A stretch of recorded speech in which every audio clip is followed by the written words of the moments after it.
ये शुभेंदु का क्षेत्र है। मैं यहां कहकर जाता हूं, ममता दीदी शुभेंदु पर जितना अत्याचार करेगी, भारतीय जनता पार्टी शुभेंदु जी को इतना ही बड़ा आदमी बनाए।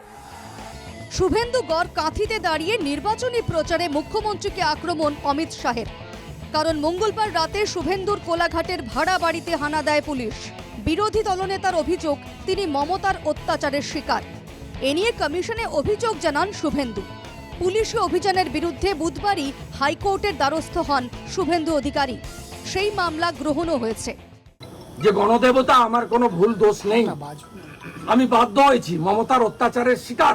ইলেকশন কমিশন কেন সৌরভ চিনা এবং সিআই তমলুককে সাসপেন্ড করবে না? বিরোধী দলনেতার অভিযোগ তাকে ফাঁসানোর চক্রান্ত হয়েছিল। কাঁথি থেকে শাহের অভিযোগ রাজ্যের মন্ত্রীর বাড়িতে তল্লাশিতে 51 কোটি মিলেছিল, আর শুভেন্দুর বাড়িতে 4 আনাও মেলেনি। বাংলায় যদিও বা 1-2 আসন পেতেন মমতা, এই পুলিশি অত্যাচার জারি থাকলে তাও পাবেন না। अरे ममता दीदी, हम भाजपा वाले हैं, आपकी पुलिस से नहीं डरते। आपके मंत्रियों के यहां से, आपके मंत्रियों के यहां से रेड हुई, 51 करोड़ रुपया मिला।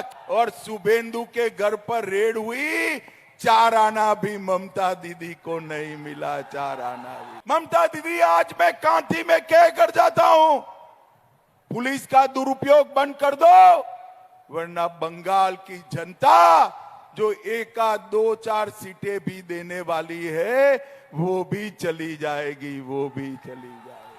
শাহ শুভেন্দুরা যখন পুলিশি হেনস্থা নিয়ে সরব, তখন মহুয়া মৈত্র এক্স হ্যান্ডেলে পাল্টা প্রশ্ন তুললেন।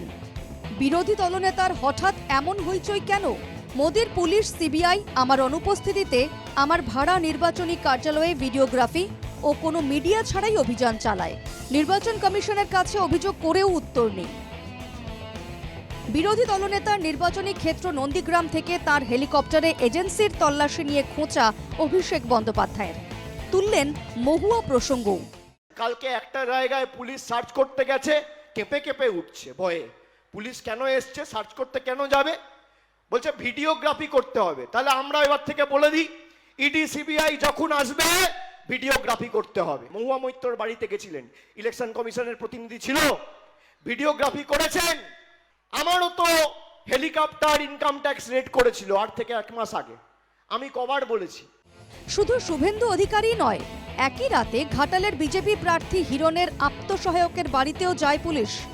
এ নিয়ে দলীয়ভাবে কমিশনে অভিযোগও জানাবে বিজেপি, জানালেন সুকান্ত মজুমদার। দেখুন, আমরা এর বিরুদ্ধে নির্বাচন কমিশনে যাব। কোলাঘাটে আমাদের বিরোধী দলনেতা শুভেন্দু অধিকারীর অফিসে পুলিশ গেছিল, এবং সব থেকে বড় কথা, পুলিশ ধরে নিলাম কোর্টেরও উপরে, মমতা বন্দ্যোপাধ্যায়ের পুলিশ তো কোর্টের উপরে হতে পারে। কোর্ট মানা করেছে শুভেন্দুবাবুকে ওখানে যাওয়া যাবে না, তারপরেও তারা গেছেন। কিন্তু সব থেকে যে প্রশ্নটা বারবার উঠছে, আইপ্যাকের লোক সঙ্গে নিয়ে গেছে। পুলিশ কেন আইপ্যাকের লোকেদেরকে সঙ্গে নিয়ে করবে? এর তদন্ত হওয়া উচিত।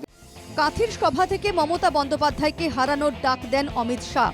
বললেন, এবার মমতার এমন হাল করুন যাতে দ্বিতীয় অপশন না থাকে। Bureau report, NKTV Bangla.